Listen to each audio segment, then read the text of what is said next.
Hi everyone, it's Diane Manus at Gigi's Kitchen. We are so glad you came back to see us again. I've got a quick recipe for you. This is called Shayne's chicken. Long story behind Shayne's chicken.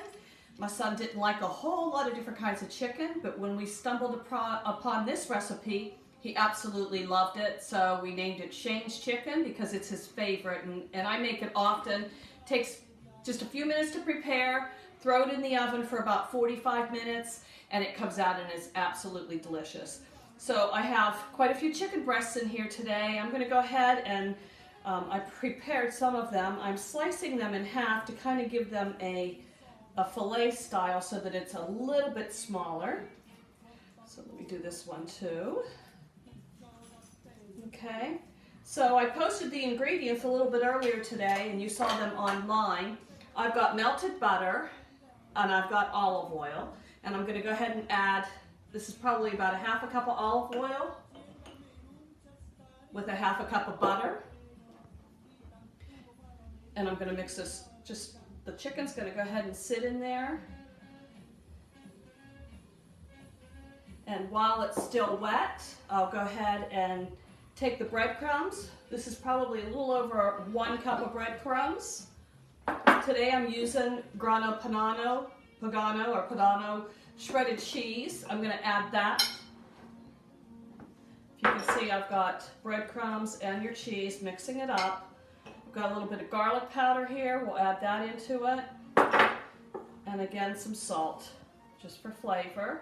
We're going to mix that nice. And then we're going to take each one of these chicken breasts and we'll go ahead and make sure they're all oiled up. And one at a time, we're going to go ahead and put these into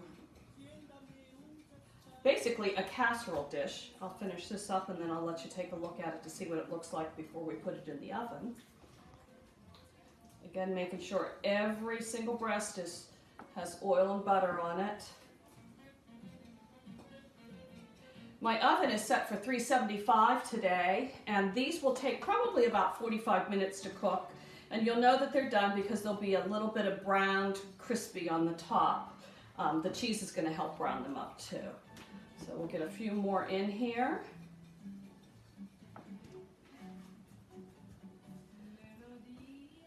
One more in here. I usually have a bigger pan. I have a large casserole dish because I usually cook for about 8 to 10 people at one given time. And there's lots of great side dishes for this particular chicken. You can use any kind of pasta. It's good with mashed potatoes, and it is exceptionally good with some risotto rice. And we're going to go ahead and set this aside. I'm going to put the chicken, see, it's just in a casserole dish, uncovered just like this, in the oven. Let me go ahead and wash my hands.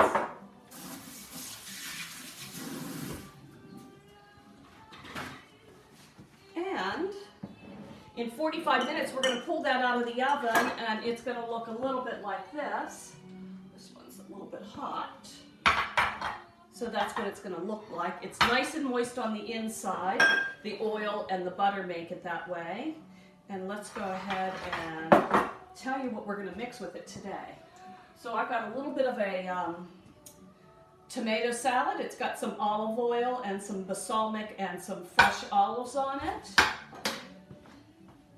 And as my side dish today, I'm going to use, let me get these mixed up, gnocchi with some pesto sauce on it. Let's go ahead and pour the pesto.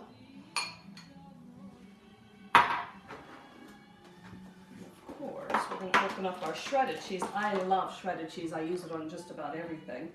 Let's go ahead and get a cutlet. Now this is a little bit different than the regular cutlets that you do, that you fry. I'll teach you how to make those at a later date.